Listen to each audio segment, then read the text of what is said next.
Because first of all, what a lot of you guys should do that are in real estate is go on YouTube and look at my mortgage banker speech from 2006. So just type in Peter Schiff mortgage bankers. Okay.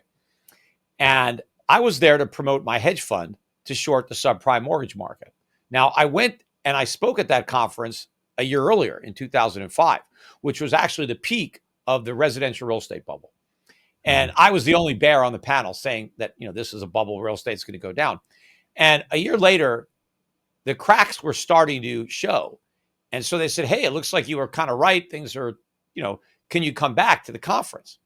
And I said, well, I'll come back, but you got to let me have a workshop because I got this hedge fund. We're shorting subprime mortgages. I want to try to get investors to come into my fund. And I thought that mortgage bankers, might want to put a little on the don't pass line. We were in Vegas and I was like, hey, you've got your whole, living riding on the real estate market and a real estate bubble. Right. What if it pops? Don't you want to have an investment that could pay off if your main business goes to hell? A hedge, of course. Right. So I come down there and I give my presentation and I predicted the entire implosion of the subprime market, the housing market, the bankruptcy of Fannie and Freddie. I told the whole audience that in a few years, most of you guys are going to be out of work. I just explained the whole nature of the real estate bubble and the mortgage bubble and how it worked and how it was inflated and how it was going to pop. And pretty much everything happened exactly the way I said.